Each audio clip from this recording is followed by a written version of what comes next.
Assalamualaikum, Football United ringan amatiran ala gua weekend hari Sabtu waktu Indonesia. Gua mau ngobrol ringan soal masalah ada apa ini namanya di Twitter ya dari MUFC Scoop @MUFC Scoop. Ini mengutip Gary Neville yang mengatakan saya tidak menyalahkan Ralf Rangnick karena ada kurang lebih ya pemain besar. Saya tidak menyalahkan Ralf Rangnick. Ada banyak pemain besar di klub ini. Ada juga banyak masalah di klub ini. Pemiliknya tidak cukup baik. Sorry, it's not good. The owners are not good enough. Pemiliknya tidak cukup baik. Sang pemilik harus menjual klub, dan saya sudah mengatakan ini di semua musim ya, di setiap musim. Ini juga diambil oleh United District, bahkan ditambahkan mereka telah menciptakan klub ini tidak berintegrasi dengan baik ya. Mereka membuat lapangan latihan tidak terintegrasi dengan baik. Ini pendapat Gary Neville, dan ditambahkan juga dari United Plug ya. Ini sudah sangat yang terjadi di setiap departemen atau setiap bagian dari klub selama 10 terakhir ini sangat buruk. Itulah kenapa kita atau mereka tidak memenangkan piala untuk periode tersebut, artinya 10 tahun ya. Mereka menghabiskan miliaran pounds, tapi mereka tidak menginvest kepada tim. Mereka hanya menghabiskannya ke keberuntungan saja. Jadi tidak mengena ke problematika klub. Ditambahkan lagi oleh Gary Neville, pemilik yang gue bilang ya, untuk itu tadi harus menjual klub ya kan, karena banyak yang tidak terintegrasi dengan baik, lapangan latihan, dan juga tim itu sendiri. Dan ini yang ditambahkan oleh Gary Neville, kita sekarang adalah klub tingkat 2 di Inggris. Sebelumnya ini adalah klub terbaik di dunia, bukan hanya di Inggris. Nah, ini dia nih yang selanjutnya. Di Twitter Gary Neville ini ada Mansur bin Muhammad ya. Syekh Mansur kalau tidak salah, Syekh Mansur bin Muhammad ini, atau ya Mansur bin Muhammad ini sedang bertemu dengan Avram Glazer, ini pemilik dari Manchester United, dan mendiskusikan soal masalah Manchester United Cricket Team. Jadi mereka sedang berbicara untuk kemungkinan membuat cricket team. Luar biasa. Di musim ini Gary Neville ya, dia harus dihentikan waktu dia ke Manchester, karena dia berjanji akan ada mengadakan kayak pertemuan dengan fans, dan ini harus dilakukan. Ditambahkan oleh Gary Neville, Manchester United tersisih di Champions League, tapi dia justru ke Dubai untuk mendiskusikan soal masalah kriket. Luar biasa memang pemilik dari Manchester United ini. Dan ini di terakhir ini gue ambil dari ini perbandingan selama dari tahun 2017. Bagaimana tim-tim di Eropa memenangkan trofi ya, Bayern München, Paris Saint-Germain, Manchester City, Real Madrid, Liverpool, Chelsea, Barcelona, Juventus, sementara Manchester United 0. Kenapa 0? Ya ini menurut gue awali pendapat dari Gary Neville tentang masalah apa yang terjadi dari menurut pandangan dia ya, dan gue sangat setuju dengan itu. Artinya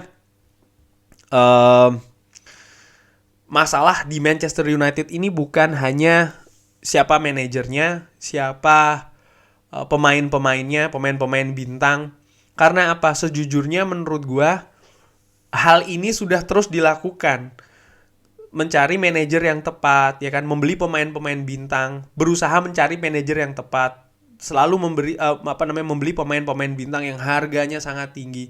Ini kan sudah dilakukan dari ketika Sir Alex selesai. Ya, sudah dilakukan dari ketika Sir Alex selesai.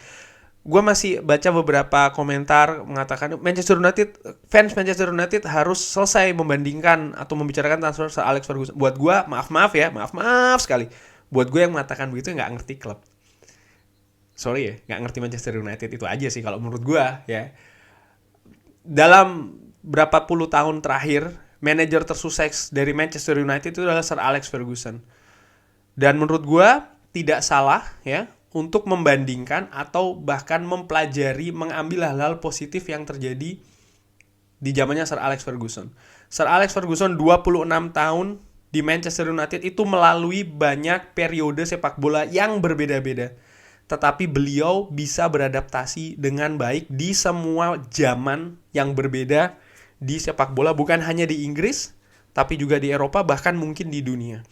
Jadi buat gue sih yang ya pendapat seperti itu, ya mohon maaf ya sebelumnya. Menurut gue ya tidak mengerti klub Manchester United, itu saja sih ya. Balik lagi, hal ini sudah dilakukan dari ketika Sir Alex Ferguson pensiun. Mulai dari mencari calon manajer selanjutnya, yang kebetulan ditunjuk David Moyes, gagal. Louis van Gaal gagal, Jose Mourinho gagal, Ole Gunnar Solskjaer gagal. Sekarang Ralf Rangnick so far belum seperti yang diinginkan. Artinya target untuk 4 besar ini masih susah ya, hampir mustahil bahkan untuk diperoleh.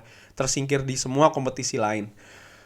Dari kacamata tersebut tidak berhasil juga. Nah, ini bagaimana? Sementara pemain bintang pun juga hampir setiap musim kita selalu mendatangkan pemain-pemain mahal ya, pemain-pemain bintang, tapi tetap saja tidak bisa ngangkat tim.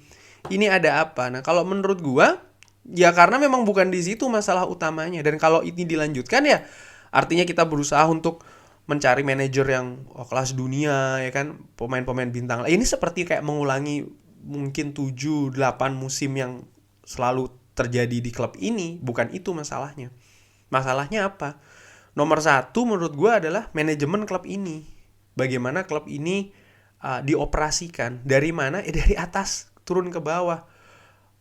Gue lihat bagaimana tim-tim besar sekarang yang tadi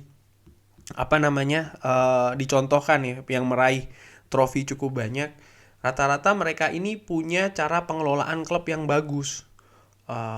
Dari Bayern Munchen, Paris Saint-Germain, Manchester City, ownernya peduli dengan prestasi klub. Oleh karena itulah segala tindak tanduknya mengarahnya ke sana, mengarahnya ke memberikan prestasi ke klub, bukan membangun bisnis dan juga lain-lain. Apalagi ini menurut gue apa-apaan.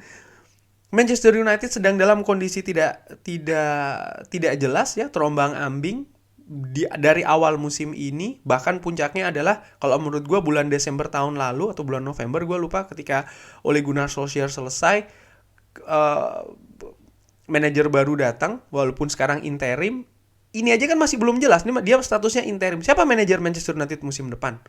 Ya kan? Bagaimana klub akan mempersiapkan untuk musim depan setelah carut-marut, setelah berantakan, setelah babak belur musim ini kan masih belum jelas. Dan menurut gua pemilik harus merepresentasikan paling tidak dari perasaan fans yang ada, apa kemauan fans. Lalu karena dia punya kekuatan, dia punya power untuk mengarahkan klub ini, bahkan untuk mensupport klub ini, ya dia itu yang harus dia lakukan, bukan ke Dubai lalu membicarakan soal masalah kriket. Ini menurut gue mau bikin Manchester United cricket club. Ini kan sudah jelas merepresentasikan, ya kalau menurut gue sih ya, bagaimana owner itu melihat Manchester United benar-benar kayak, sorry itu saya mungkin hanya sapi perahan begitu ya. Dan segala sesuatu yang dilakukan untuk Manchester United, menunjuk manajer yang dalam tanda kutip papan atas, lalu pemain-pemain bintang tapi tidak bisa menyatu dengan tim. Ini kan hanya untuk sisi branding, marketing itu saja, sehingga ya Manchester United tetap bisa bersaing dalam hal branding, bukan hal prestasi. Mungkin itu yang diinginkan. Kalau menurut gue bukan mungkin lah ya, menurut gue melihat ya itu yang dilakukan.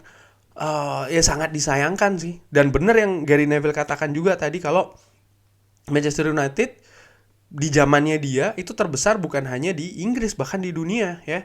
Tapi sekarang dengan pemilik baru ini, penunjukan Ed Woodward itu sudah merupakan kesalahan. Sekarang Richard Arnold kita lihat seperti apa.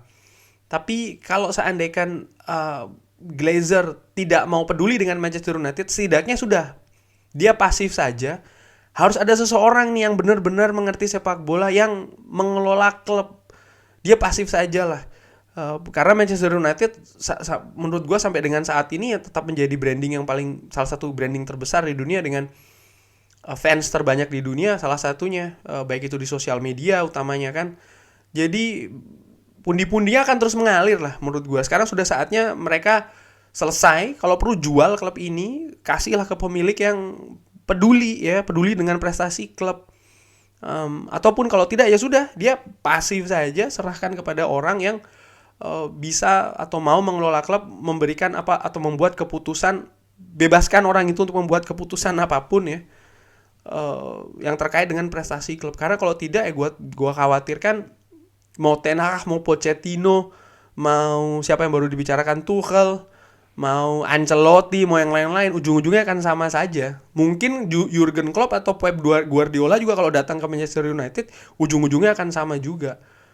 Kita tidak kemana-mana. Jadi menurut gua ya inilah masalah utama dari Manchester United. Apa itu? Ya Glazer family sih kalau menurut gua.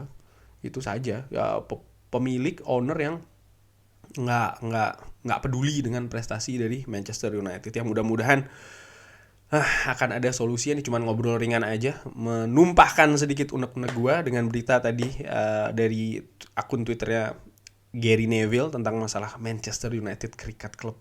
Such a joke menurut gue. Bagaimana pendapat teman-teman? Kalau ada pendapat lain, kritik, saran, drop di kolom komen. Terima kasih sudah menyaksikan. Jangan lupa like, sholat, dan juga subscribe. Wassalamualaikum warahmatullahi wabarakatuh.